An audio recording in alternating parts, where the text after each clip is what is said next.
All right, we're recording. All right, welcome back to another episode of Persuasion by the Pint. I'm Jonathan Taylor, along with Sean Oso McCool. almost forgot how to introduce the show. I know, it's been a while. It's been a few weeks Yeah. Since the start of the year, but we've had a few things going, but we're back on it on our regular. We were mourning the college football playoffs, so we need a little time off. That's right. Yeah, did not go as expected, so we had a few extra weeks there to just mourn. Yes, yeah, it's over, and just the end of college football season in general. It's kind of. Now we got this Super Bowl coming up, which my only affinity to that is probably the everything that goes on around the Super Bowl is more interesting to me than the actual game itself. So, well, I mean, it's kind of like watching the Georgia Dogs play. Like they got quite a few players in the Philadelphia does on the defense. So they do. Yeah, I'll recognizable names. So yeah, we'll be rooting. Yeah. And my wife's definitely a Eagles fan, so yeah, we'll be pulling for them. Yeah, I think most of America is going to be rooting against the Chiefs. There's probably a marketing lesson in that somewhere that we should, or psychology and influence that we should look up. Yeah, about how to be the most hated team in the world. What is that old famous saying that says you'll be the hero, you'll either die being the hero or you'll live long enough to be the enemy or something like that. Yeah, live long enough to be the villain. Yes. Yeah, I was trying to remember. It's funny how people root for you and then you get to the top. Yeah, they're still okay, but if you stay there too long, then they start to get upset. That's what happened to the Patriots, man. Yeah, I mean, people are like they won the first one back at the turn of the century, somewhere around there, and then. They were a fun story. It was the Patriots, man. Who could hate the Patriots, right? Yeah. I mean, the name itself says, I mean, you can't be rooting against these guys. And then, 12 years later, it's like, we hate these people. Get rid of these guys. So, yeah, circle of life, I guess. That's right. Well, we're going to be talking about the science of likability today. Yeah. And I thought about this because, I mean, quite honestly, I was the other day, I was just feeling a couple weeks ago, I was just kind of feeling lonely. And I was like, I need to do a better job with making friends, be more intentional about that. And I got to thinking, we've never really talked about that part of persuasion and influence around friendships and things like that. Mm-hmm. So then I got to thinking, I was like, yes, there's Dale Carnegie, How to Win Friends and Influence People. Has anybody written a book recently that covers these topics in a new and kind of updated and fresh way? Sure enough, I found it. So that's what we're going to talk about today. We'll tell you the guy's name. I'll drop some links. Yeah. Tried to get him on the show, but his people did not get back to our people. So here we are. We're just going to have lost opportunity right there on his part. But yeah, we're just going to have to rip him off and go with it. So. But I tell you what, I've not had a drinking since we've had this show last either. Wow. So I'm ready. Swimming in it today. So I am ready. I've got a good one. Well, honestly, I've cut back on my beer consumption too. Not necessarily. It's not an alcohol thing. It's just a calorie thing. So, I'm typically not imbibing in the beer until maybe the weekend or something, or this show, which sometimes carries over into the weekend because you buy a few extra, right? Yep. But yeah, cutting back on the beer a little bit, but not for this show.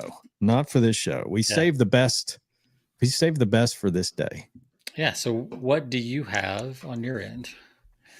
So I'm going to show it off. I'm pretty excited about this. This is I think straight out of Butte, Montana. Got a Butte Porter. A black Butte Porter. Sorry. Okay. It is a chocolate coffee creamy style porter. This beer started at all rich notes of chocolate, coffee, luscious creaminess, and roasted finish. Black Butte Porter doesn't just have fans, it has followers. Okay, that's pretty lousy copy, but I think it is, these guys in Butte, Montana, they know how to do, these guys out in the Midwest, they know how to, or up in the northern area of the country, they know how to do a good beer. So I'm excited about having a Black Butte Porter. And I like those combinations, chocolate, coffee, and cherry. Or creamy. I mean, I'm a little worried about this 30 IBUs, but I don't. That's pretty low. Should be good. Yeah. Okay. Fine. All right. What do you got? All right. So I've got this Imperial Stout from 512 Brewing, 512 being the area code here in ATX. So this is an Imperial Stout. It is 10%, so should be good. When I poured it, it's got that nice like maroon black color of an Imperial Stout. Yeah. And it's been sitting here waiting, getting a little air to it. So I'm really excited to. Smells great. Don't have any copy. That's like the copy on their site. Stars Align. Stars Align. That's it. There's nothing else on the. Hold that thing up again. Let's see it. Let's let our audience see this beauty. Oh man, look at that. It's just black. To the camera. Yeah, I like it. So yeah. What's that? What is it? ABV? 10%. 10%. Okay. Lovely. I love it. All right. Well, let's cheers it up and get rolling. Cheers.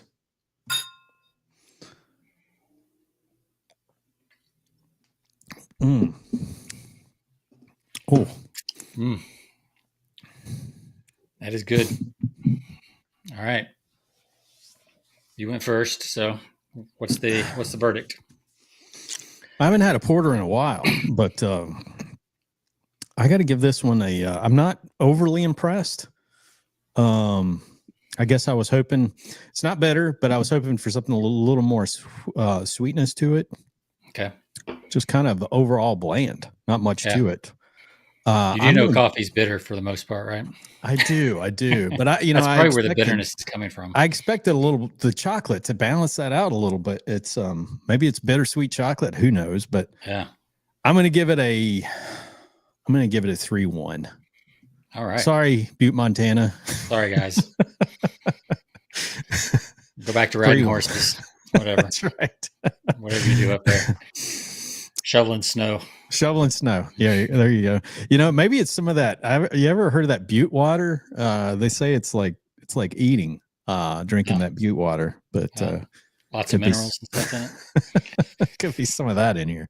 All right. Well, I got to tell you, mine is really good. Mine is very good. In fact, it is so good. It's what an Imperial Stout should be. Okay. Like it's just got that little bit of sweetness, but it's still very much a stout. I'm going with it's got stars all over the can. I know we do pints, but I'm going with a 5. I'm going 5. Wow. Haven't have to find that. You need to send me a link. And where did you buy that? It's a local here, so you got to be in Texas. Yeah. All the good stuff's in Texas. Everything's better, bigger and better. Yeah, so it's really good. All right, well, let's jump in. We already lost 4 viewers. So they're like, they're still on that beer stuff. We're out of here. We'll come back. So let's jump in. Fantastic. I haven't finished the whole book, but I've got some takeaways from it. I told you at the beginning or this past week, I'm actually going through some Dan Kennedy stuff, which ties in nicely to some of the lessons out of this book on likability. And, it's like you said earlier, this is like the modern day, How to Win Friends, Influence People, Dale Carnegie, classic. Probably have read that book or listened to it on audio more times than any other book, pretty timeless. Yeah. What's it from, the 40s or 50s? I think 30s, 40s. Yeah, I think it was 30s. Yeah. So it's pretty old. So I was curious, like, who's updated this? And surprisingly, there's not a lot of books around making friends. Like it's kind of strange actually that there's not more Yeah. Maybe that's why we're all lonely and everybody's getting depressed. I don't know. But I did find this guy. His name's Patrick King. I just went on Amazon and started looking for stuff. His website, I'm going to just throw it up here to give him a shout out, even though his people didn't return my email. Patrick King Consulting. I think he used to be like in the dating niche, and then he's kind of broadened out to just like friendship and influence and things like that. He's one of those Neil Strauss guys that had to that grew up, right? Got married, probably. Yeah, you can get a free ebook on his site, Patrick King Consulting. Yeah. And the book is The Science of Likability, 60 evidence-based methods to radiate charisma, make a powerful impression, win friends, and trigger attraction. Yeah. It rolls off the tongue. Rolls off. Yeah. I noticed there was a few different copies. Like the earlier version had 20 something. Yeah. So he's expanded the book. So make sure if you do get a copy of this, you're getting the latest version. I almost bought the one from 2017 or something like that. But yeah.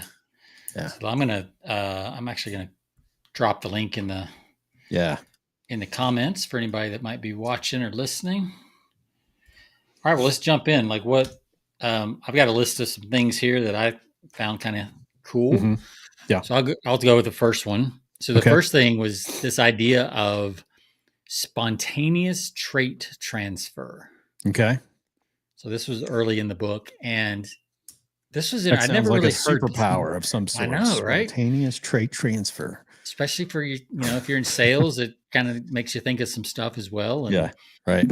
But basically, the idea is there's two ways you can do this. So spontaneous trait transfer is if you give somebody a trait, like if I tell you, Jonathan, you've been really kind today, you are automatically going to assign kindness back to me.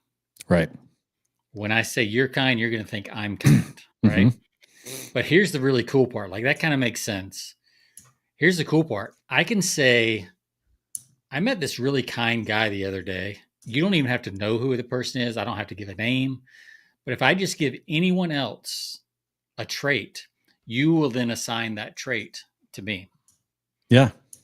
Right. So it's like, if I want people to think I'm kind, then I would just talk about other kind people. If I want people to think I'm trustworthy, then I would talk about how trustworthy, this guy was or this woman was I met the other day. And then they would automatically assign trustworthiness to me. Right. Which is kind of wild. Like, it makes sense cognitively, but the brain science, and I think that's what I like about this book. It is absolutely packed with studies that back this stuff up. Yeah. Back in Dale Carnegie's stuff, it was very much kind of common sense, intuitive type stuff that he's kind of figured out. It goes back to association. People, you talk about something, or I've always said, and even if you're not an industry expert, sometimes if you associate with industry experts or people that are experts, you automatically, people view you as the expert in that, even if you have no that halo effect. Yeah, it's a halo. You surround yourself or talk to people or talk about people, then they're going to assign that expertise to you. Just by talking to people. So, it's amazing. Comedians, people that have talk shows, late night talk shows, get all of this credence and credibility and expertise assigned to them just by talking to Hollywood stars. Yeah. I mean, Oprah's the poster child of that, right? That's right. Yeah. And I'm sure you do learn a lot of stuff when you talk to that many people and you spend time with them. Yeah. And you read their books and things like that. So there's some truth to it, but Joe Rogan's that way too, right? He's considered an expert in a lot of things, but really he just talks to a lot of people. That's right. So what's one of the ones you found? So I love this back and forth. I love the idea of lowering your guard. This goes kind of against the grain in a lot of us, because we're always trying to present our best. If we're trying to get ourselves, give an impression of who we are and that we have it all together. And actually, that works against you. People are more appreciative of people or have a higher regard for people who show vulnerabilities. And I think this goes back to, we've talked about this time and time again. It's like the Superman effect where, Superman, no one likes Superman anymore because he's doesn't have anything wrong with him. He's super, he's got no deficiencies whatsoever. I mean, the guy can lift a train. He can fly, bullets bounce off of him. He's Clark Kent. That's his alias or that's his alter ego. And he's a Superman. Now that's one segment that they actually, I think when they developed Superman, he was too perfect, and they went back and created the alter ego of Clark Kent, which was kind of the goofy guy, and he's he has trouble with girls, and he's kind of goofy and nerdy and all of this stuff. So they actually balanced it out, but this was kind of later into the story of Superman when they did that. But they realized that they had to give him some kind of vulnerability in addition to kryptonite. They had to give himself like an alter ego that was vulnerable. And so they developed this caricature or this character of Clark Kent. But it just goes to show you that people don't gravitate towards people like that. They look for people with vulnerabilities or people that highlight their vulnerabilities up front. And you'll see this time and time again. People are attracted to, the stories of Batman. Batman is, he has no extraordinary superhero powers or anything like that, but he's just a human being on a mission. He's got a lot of deep, dark, childhood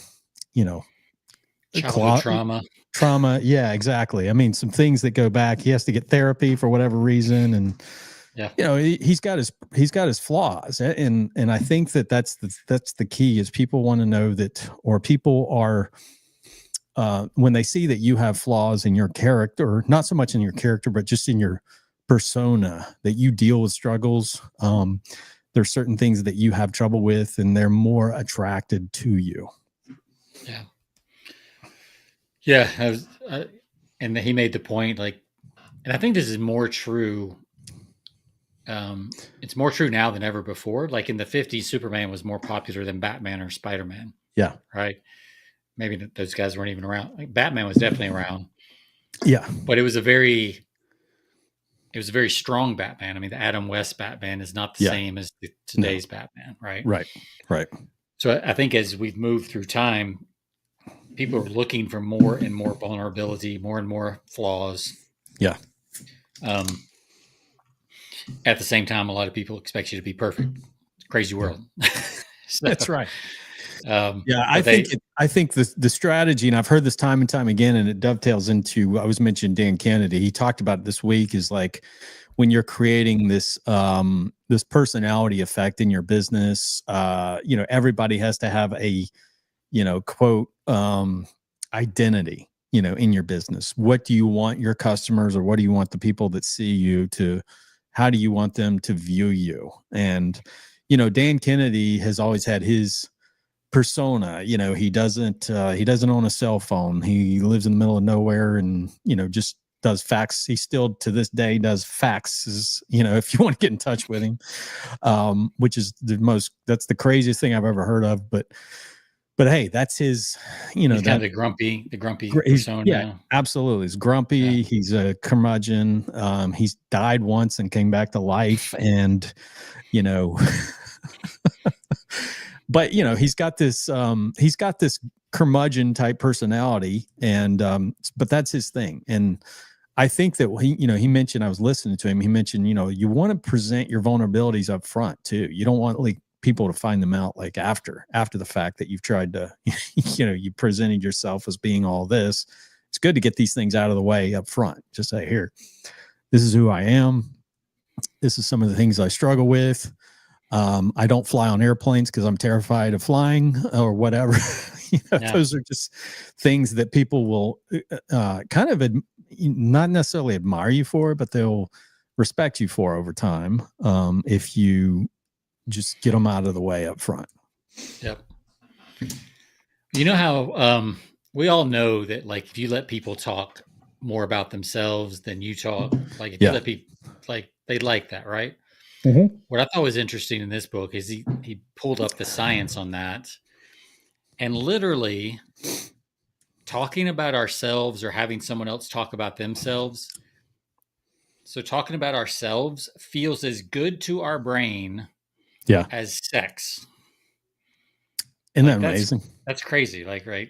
I mean, I don't know. Maybe the scientists that did that study are not doing sex right. I don't know, but It is that's a dopamine hit though when people yeah. talk about themselves. I mean, it's like So if you think about it, it's like you giving people the right questions to allow them to talk about themselves mm-hmm. makes them feel as good as if they're having Yeah. sex right in front of you. Like Yep. that's crazy, you It know? is crazy. So, and then there's going to be that emotional bond that he talked about where he's like, if you can make people feel a certain emotional state, there's more memory around you and they'll remember you for the emotional state that you help them Yeah. create. Yep. So I mean, that blew That's my one of the mind. things I've always told, like when I've told my kids, like growing up, is like, if you want to get good at people liking you, then think of it like as a giant spotlight, and you're always like turning the spotlight on the other people because you want them to, you're like asking questions more about who they are. What do you, what are your interests, and make sure that you have a genuine. It goes back to the Dale Carnegie. Having a genuine interest in other people, and sometimes it's hard. Some people have a harder time with that than others, because to a degree, we're all kind of self-focused, but if you can focus the spotlight on them and really just hone in and focus in on them and be like genuinely interested in what they're doing and in their life, and focus in on, hone in on the things, and it talks about in this book, hone in on the things that are important to them so that they can talk about them. Man, that's where really you hit the sweet spot. Yeah, and one way he said to do that, I don't remember if it was in this book or in the lead magnet I downloaded from him, but he was talking about how you can go a couple layers deeper when you're having a conversation with somebody. So, if you said, "Hey, what'd you do last weekend?" and they say, "Hey, we went skiing." Like most people are not good at. They're either shy about sharing their full experience because they don't know if you want to hear it, Right. Or they just don't know how to tell stories and kind of to let you in. So what he was saying is like, let's say somebody responds and say, "Yeah, we went skiing this weekend." Then you would have follow-up questions. You'd be like, "Really?" Like just be genuinely curious. Like, "Really, where did you go? Where did you go skiing?" Yeah. Instead of just being like, "Oh, that's cool," and then Yeah. talking And then about moving yourself. on. Yeah, exactly. Moving on. So it's like, Like where did dig you go into skiing? that. Yeah, Yeah. like where did you go skiing? Oh, right. do you go there regularly? Is that like a family thing from way back? Like, tell me more about that. Mm-hmm. Do you ski or do you snowboard? And Yeah. like just get really curious with them and go through the whole process, and they'll just start to open up, and then they're just going to remember that you're the person. And all this is happening so fast and subconsciously, like they won't even notice you're doing it unless they're just really, really into this kind of stuff. But Right. even if they are, they're still going to appreciate it. Yeah. I was actually on a sales call last week, and I was just, going through my stuff and being a good salesperson. And the guy on the other end, he was like, "Really appreciate the way you do your sales conversation," because he was in sales too. So, so then it was fun because when we got to the end of the call, I was like, "Okay, this is the part where I'm going to close you and ask for money." He's like, "All right, let's go." So it's kind of fun to but have that rapport. But he was, I mean, obviously he was prepared for that, or you laid a good foundation there with developing rapport. Yeah. I've heard a number of times, like if you genuinely, like the times that you always focus the conversation, if you never talk about yourself, if you just ask questions and talk about them, other people, they'll come away from that conversation thinking, "Oh, this is you're like an incredible conversationalist." Well, all you did was just ask them questions and like ask them to talk about themselves, which is ultimately, as we go back, going back to what we said earlier, that's what they want to do. They want to tell stories about themselves. And Yeah, and I think that's the part of the book where it's like just kind of getting and meeting someone. But what I liked about this book is he talked about how to really deepen those relationships faster and easier. Yeah. So, for instance, one thing that I found very interesting, um, he said that actually, yes, you should keep score in a relationship. So once you have a relationship, you should actually keep score. And they calls this, the scientists around this call this equity theory. And what happens is if one person, and we all know this, right?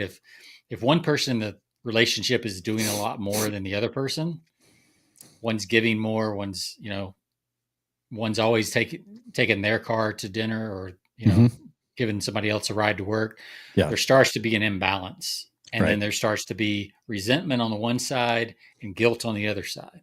Yep. So for a healthy relationship, he was saying that actually you need to you kind of got to keep score. Like you got to know, okay, they picked me up from the airport last month and I really haven't done anything for them since. I should probably just take them to dinner. Yep. Something. And he actually said you need to be willing to say this out loud. So literally, Jonathan, if you picked me up from the airport last week and and I haven't done anything in return, I might call you up and say, hey, really appreciate you picking me up from the airport last week. I know that's a pain. I'd love to take you out for dinner this week. Yeah. So you can really show the balance. Hey, you did this, I'm doing this. Yeah. And if you do that, it's very open, it's very honest, and in their brain, you're keeping the score as well. So they don't, you don't want them to assign the dinner to something else. Yes. So it's kind of like the Seinfeld episode with Bannon, like he's like, you owe me he did something for him and he's like he owed him a dinner and he's like, well, that's, he took him out to lunch and he's like, that doesn't technically count as a dinner, so. Right. Well, what's funny is I remember reading, there's a great book called Thou Shalt Prosper. Yep. And it's by Rabbi Daniel Levin.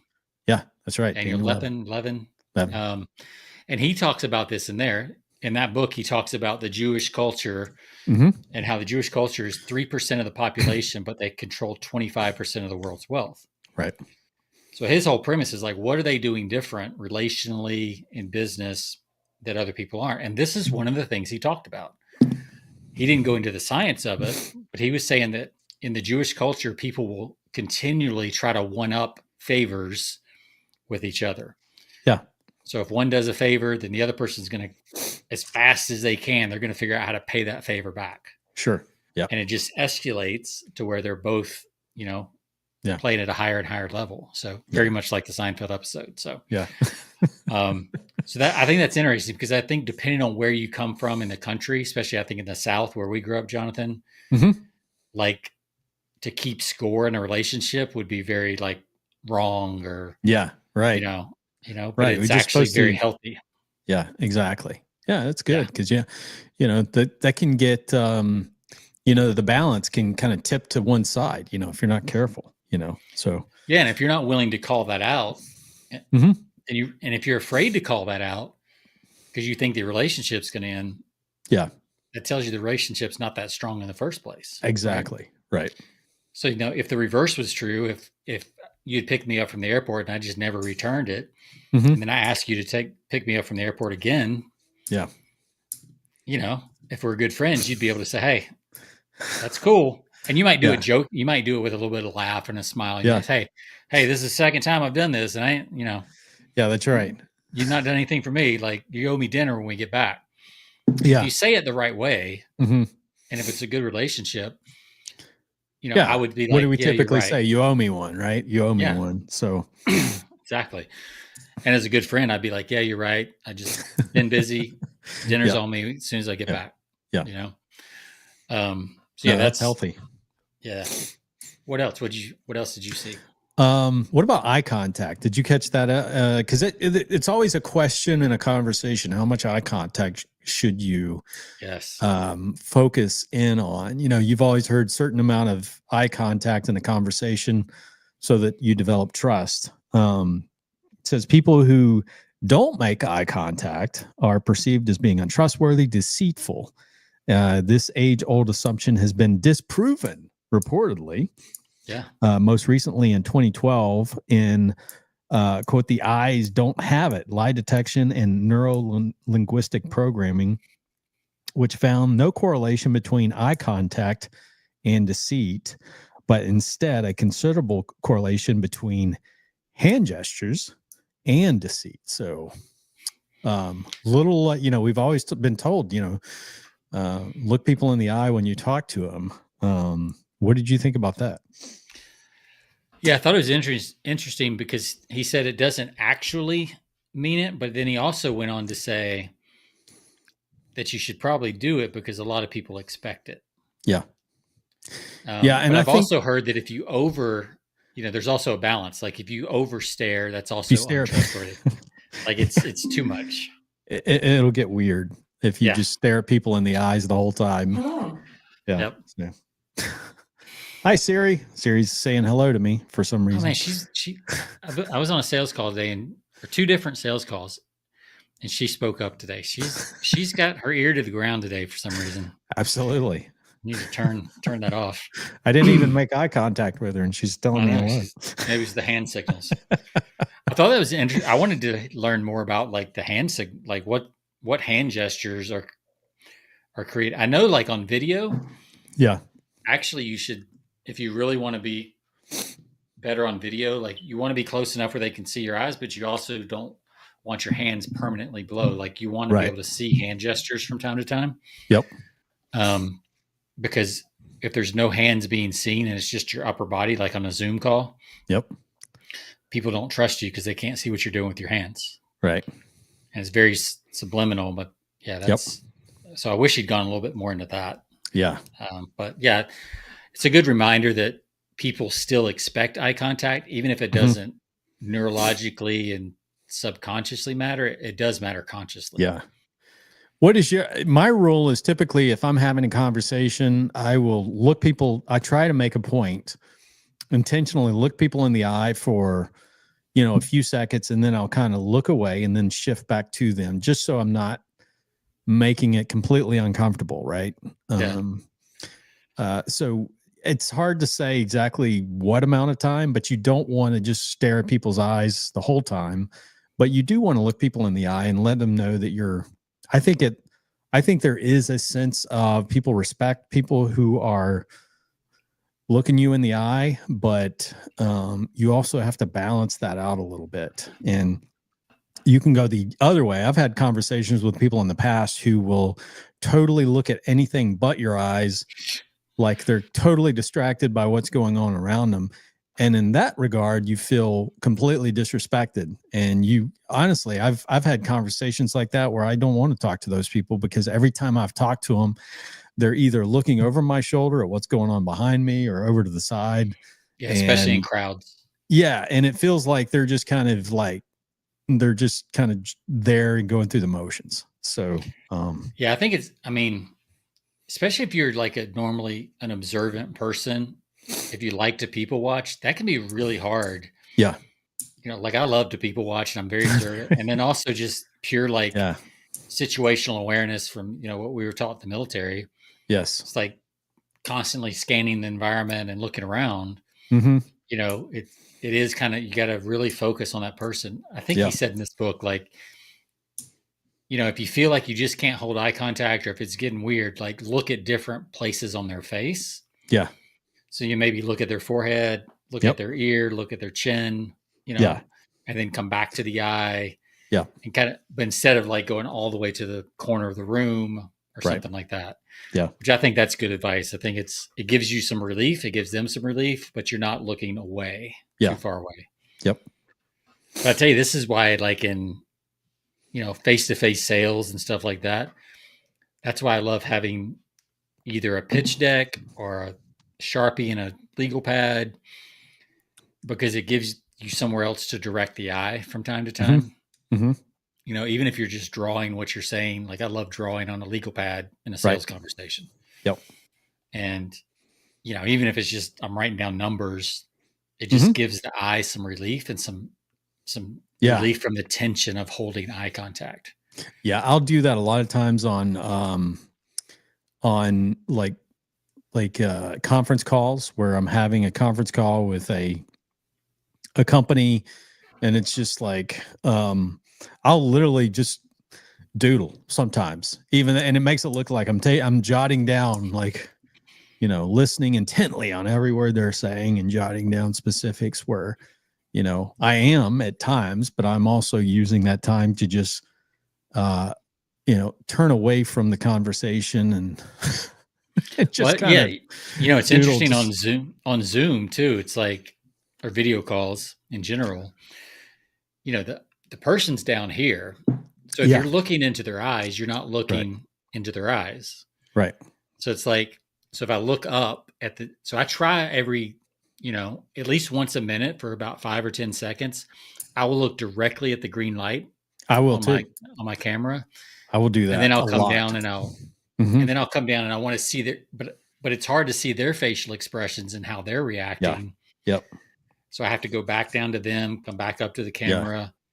So I think that's just kind of a modern age we live in. They do make those cameras that come down and you can put them. Yeah. They come down to the center of the screen. So yeah, I haven't had one of those yet, but I think that would be a cool little feature. I agree. Hey, look, Yana's back. She said, thanks for that link. Yep. Yeah. There's another one that I want to mention too, is similarity. And I use this in sales all the time. I think this is like a power move. If you know it, if you want to develop rapport really fast, is, the concept is, and it's nothing obviously new, but when people see that you're similar to them. So, if you can find some commonality in someone that you're dealing with or just introducing yourself to, and you can do this by, just through some questions, some probing. You can do it up front, even if before you meet somebody, just do a little background research. But if you can find some similarities, some commonalities, those are things that you always want to lead with, because it basically gets them. It develops some rapport pretty quick, right. Whether you went to the same school or, you're from the same, even close to the same town, if you can create some kind of rapport. Oh, I think I saw you and I both worked in this industry in the past, or you worked at this company and I worked with this company too, and blah, blah, blah, just those tiny little things like that create some similarities. And then, also, in addition to that, is what we call mirroring, which we've talked about in the past, whereas you can mirror somebody in the way that you dress, the way that you gesture. You can watch somebody, and Sean, all about this. Like if you're having a meeting with somebody and you're talking to them, you're going to try to share some of the same gestures that they're doing, or standing in some of the similar posture to them. And it creates that effect of, someone who's very similar to them. You don't want to, if you're going into a setting with somebody or you're meeting with somebody, and if you completely have overdressed for them. I've heard stories. It's hilarious. I've heard stories about people in the in my industry going into a chemical manufacturer or a manufacturing company dressed in a suit and tie, and literally being escorted out, saying, you obviously do not know our business. You do not need to be in our plant looking like that. And it's obvious from the way that you're dressed that you know nothing about what we do. So yeah. Well, I mean, the mirroring's good. So like it, obviously it applies in sales, but even if you're out in a coffee shop, right? So let's say you're meeting somebody, maybe it's the first or second meeting. You're at a little, a 2-person table at a coffee shop. If they're like elbows on the table and they've got their cup like right here and they're kind of leaning forward into your conversation, you got to be careful because they're small tables. You don't want to be too close, right? But you want to at least be sitting up and kind of leaning forward a little bit. You don't want to be back in your chair like super casual, because they're going to think you're not interested. Right. So you sit up straight and you're kind of right there. Maybe you hold your cup in a similar way, but you don't want it to be too obvious, you know? And then when they set their cup down and kind of lean back. You wait a couple seconds, 20, 30 seconds, and then you set your cup down, lean back. Mm-hmm. And some people think that's manipulative. Mm-hmm. I would say it's just being observant and Absolutely relatable, and you're just making you're just taking the initiative to make that entire situation more comfortable for that person. Yeah. Right.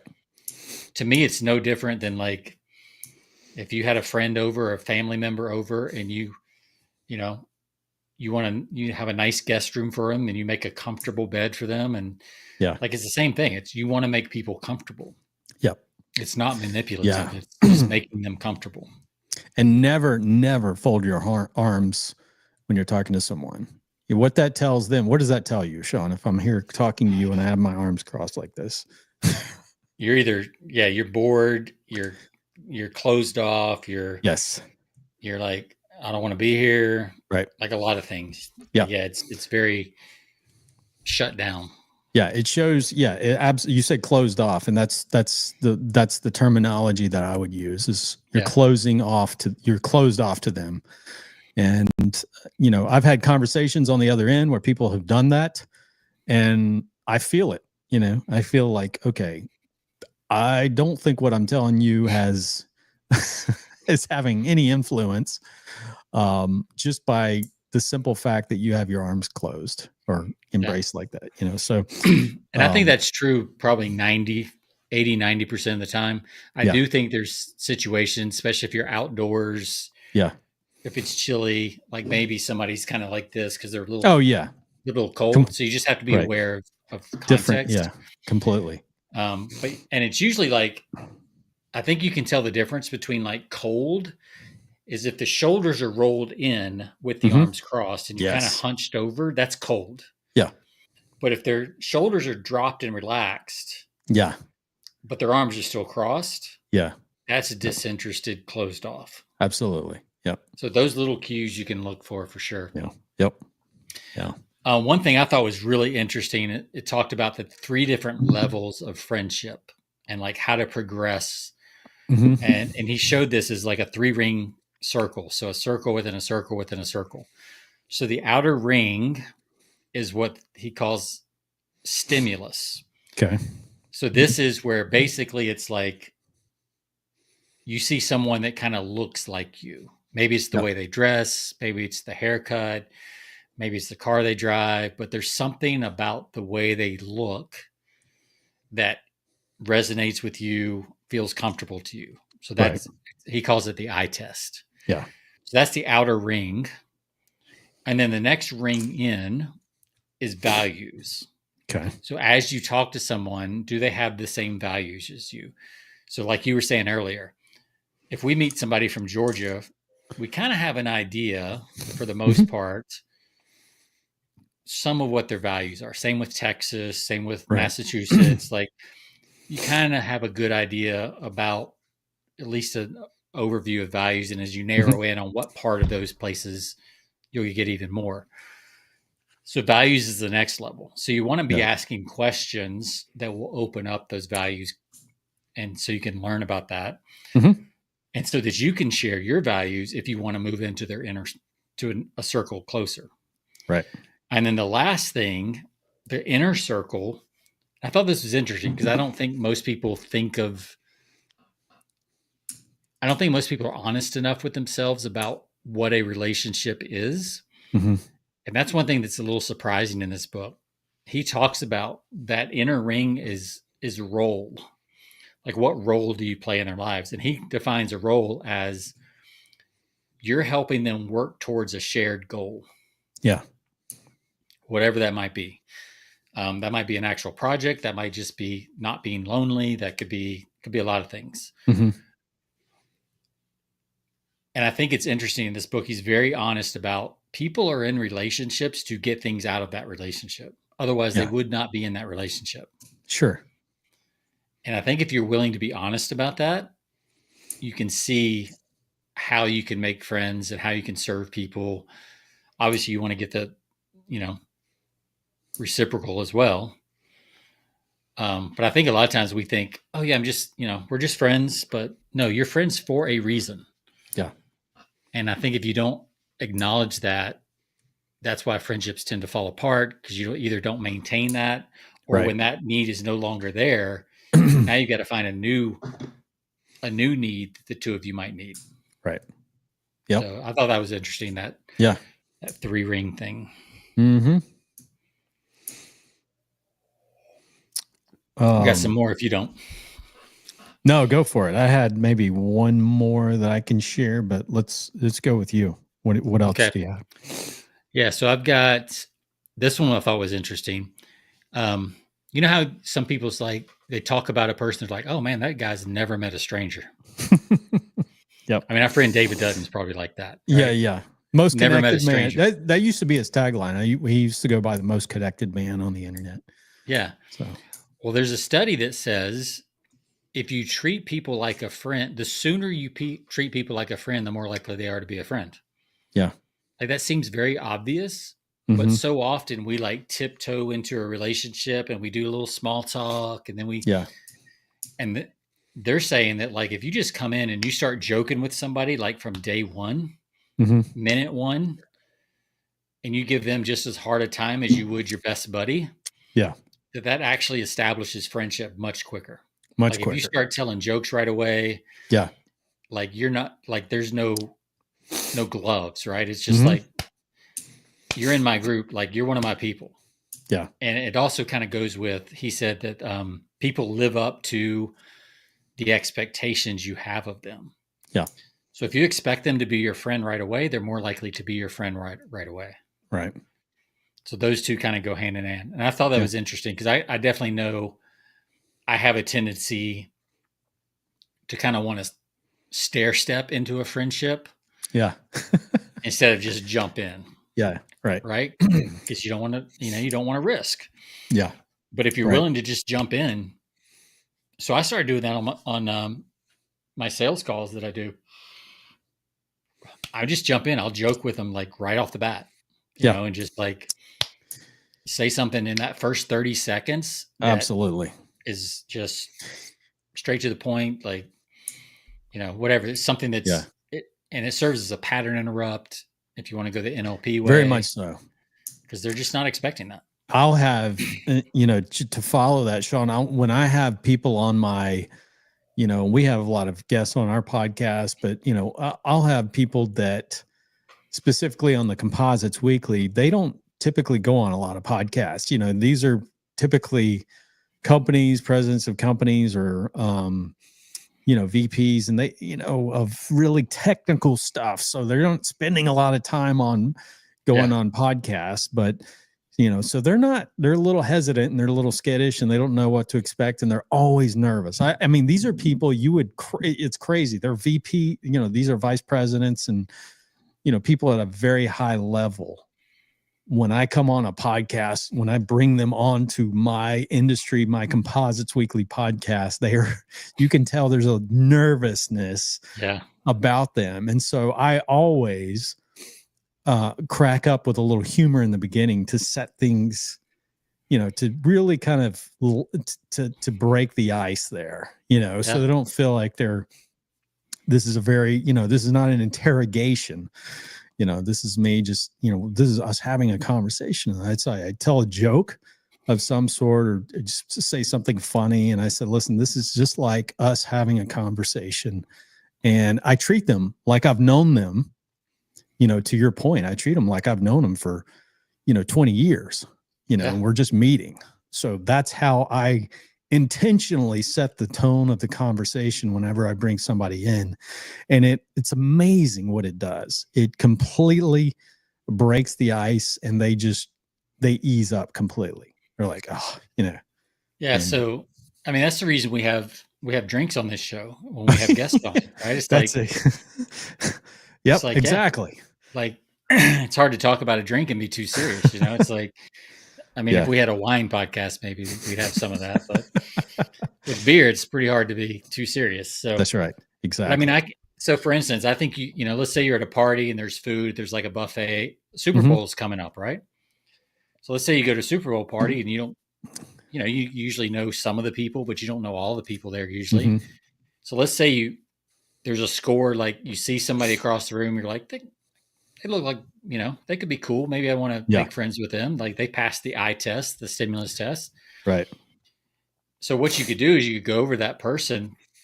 Let's just say they're holding a plate of food and it looks like they haven't, you kind of watch them, they haven't really eaten off the plate in a bit, Yeah. so they're kind of done, but there's something Yeah. left on their plate. I mean, you could Right. walk up to that person and be like, hey, you going to finish that?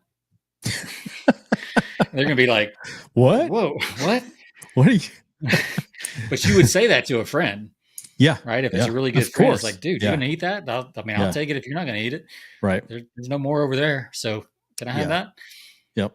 Or something like that. It doesn't have to be that thing, but that kind of like just boldness, I guess, is really refreshing for people, and it really breaks the ice. No, yeah. Yep. Or sets them at ease. Yeah, or maybe they're wearing like really crazy shoes. I remember. Did you ever see the Tony Robbins, I'm Not Your Guru?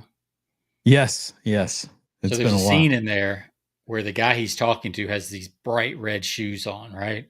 Uh-huh. And the guy's like in this really down state. Yes, I saw the clip to that last week. So he's talking to him and he looks down and the guy's like, well, I've got these problems. And Tony Robbins looks at his shoes. He's like, is it the shoes? And the guy's like, what? I mean, this is a pattern interrupt. Yes. But it's something a buddy would say to you, right? Yeah, right. And then the guy's like, no, it's not the shoes. And he's like, are you sure? Because they're like really bright red. They seem like they could be really distracting to people in your life. Like, are you sure it's not the shoes? Yeah.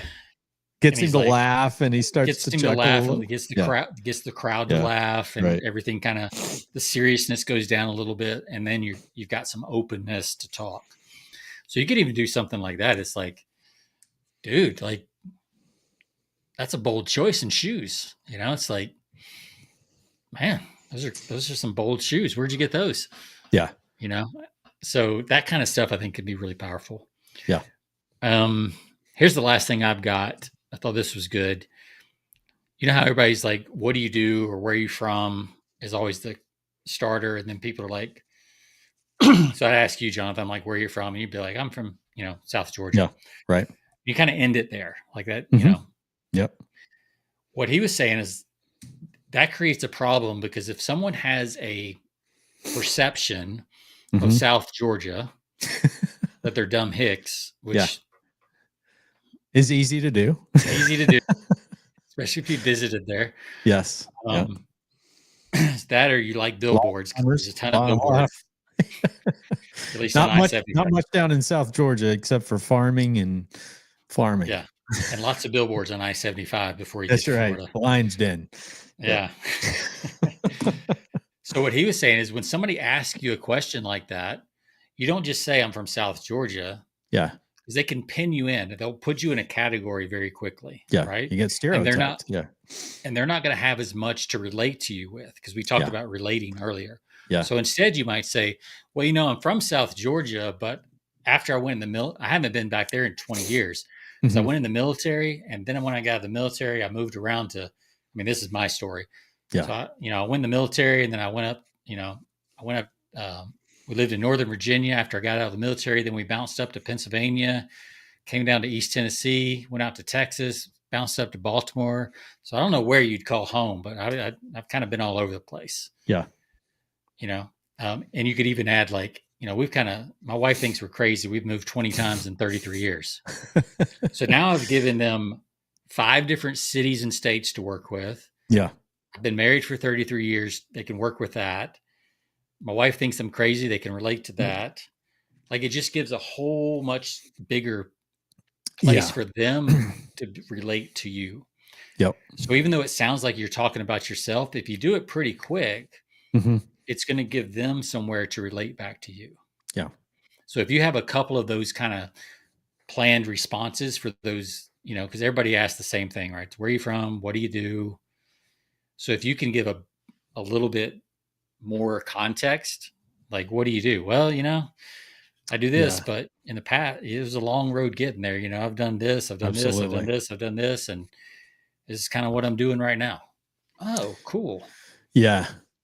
Yeah, to follow up on that, he says, there's no such thing as too much information. He talks about in the book where if you don't make the effort, as you said, Sean, to give as much detail, not leaving out key important parts of your story, you don't want to give people that you're introducing yourself to the opportunity to fill in the gaps, right? Because like you said, if you simply say you're from South Georgia, I'm thinking, well, damn, there's not much going on in South Georgia. I mean, hopefully he's got more to his life than, growing up in South Georgia. Not to disparage South Georgia. It's a great place. Yeah. But I would not move back and I would never live there again. But yeah, you don't want to allow the person that you're talking to be able to fill in those gaps, because that's what people do, right?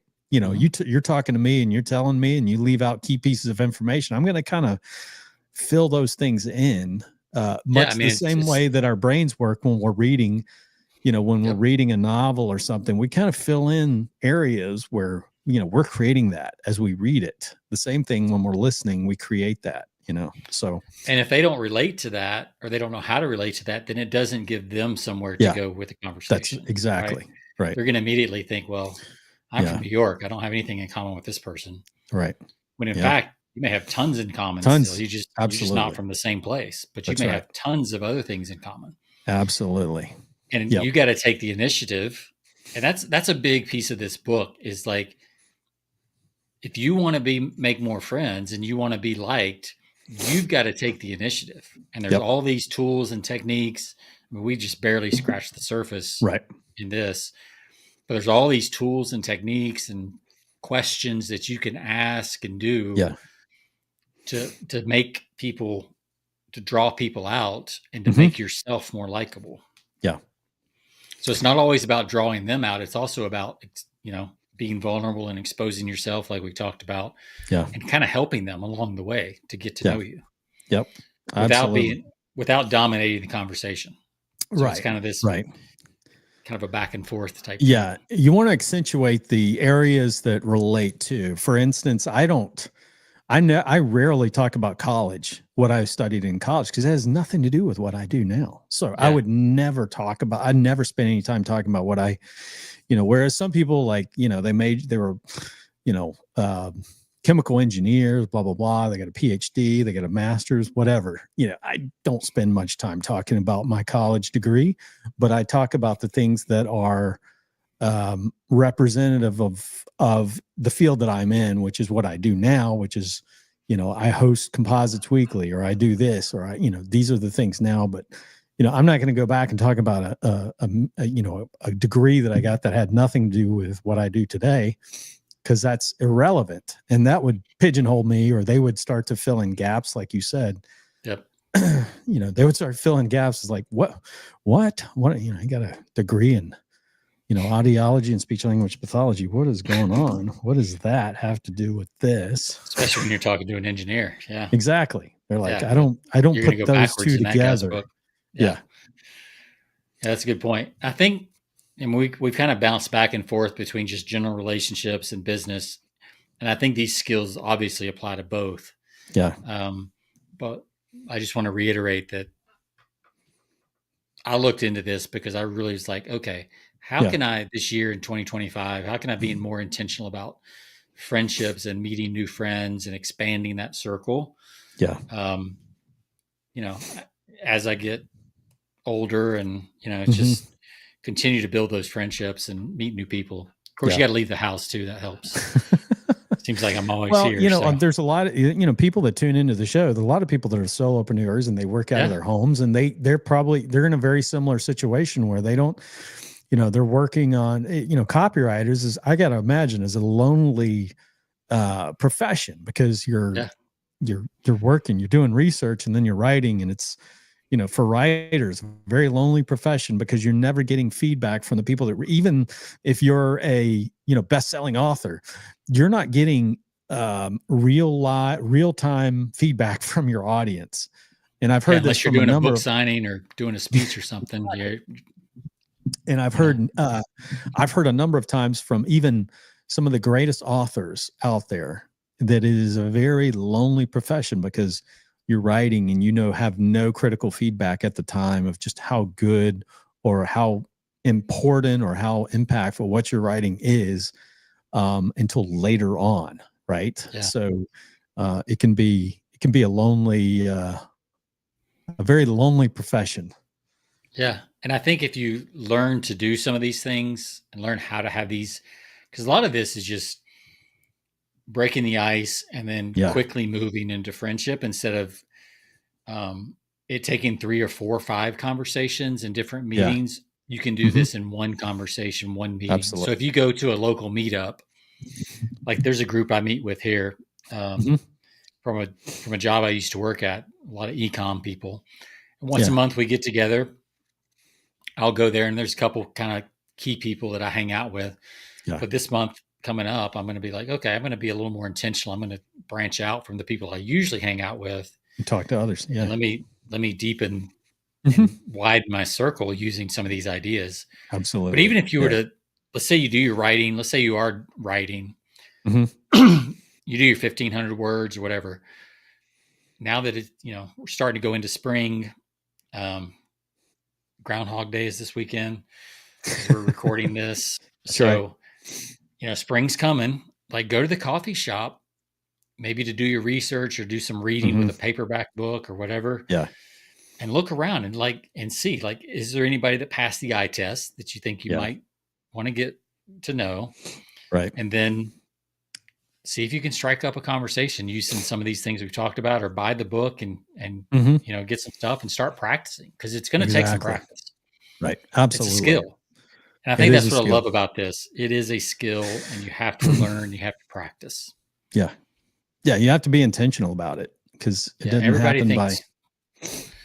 Yeah. Everybody thinks friendship is just this magical thing. And yes, there's some, it does just sort of happen, but there are things that are happening that you can replicate and do more intentionally. Yeah. It's kind of like a really talented athlete can get much better with a little coaching and practice. Yeah. Even though they have a lot of talent. Yep. Absolutely. All right, man. Yeah. I think that's all I got from that. Fantastic book. You posted the link where listeners can find it. We'll post it on the show page. Pick up a copy. I've been going through it on my Kindle. It's a great read. Good book. And I've been in sales for over 20 years. And so there's still stuff in here that just is a reminder and is kind of like an aha thing that I'm like, yes, this is something I need to be doing in my business. So, and I think we have a guest next week, right? Yes, we do. We've got next couple of weeks. Next week we've got an e-commerce expert joining us.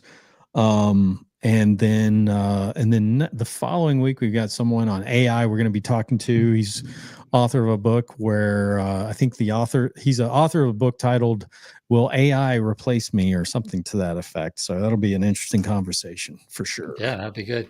I have a comedian lined up that wants to come on the next week. So okay, we might have 3 weeks in a row there, and we'll talk about comedy and persuasion and influence. Yeah. So I've been emailing back and forth with him. He's a Latino guy, and I was like, "You sure? Are you sure you want to book a date that far out? You may not be in the country anymore, dude." And he let me know he's one of the good ones. He let me know he's one of the good ones, and he'll still be here. So good. I'm glad to say that. That's good to know. We'll go ahead and book that. So, Well, good stuff, man. Looking forward to it. As always, you can find us Persuasion by the Pint. We're back in full swing after a little couple of weeks hiatus, and we'll be lining up more and more guests. I think for our upcoming episodes, I've got, even outside of the next 3 weeks, I think I've got some more guests that I want to reach out to on some different topics, especially in the world of AI and technology, because I think it's just getting fast. It's moving. Life is moving fast right now. So if you're not on board, you're gonna get passed by. How did Ferris Bueller say it? Life moves pretty fast. Yeah, there you go. if you don't something, there's a follow-up to that. There's a second part of that. It's about slowing down, I think. So yeah. Obviously not. He was not in the AI age. So. All right. Good stuff. Yeah. And you can check us out on all of your favorite platforms. Leave us 5 stars if you like our content. And we'll see you all next week. See ya.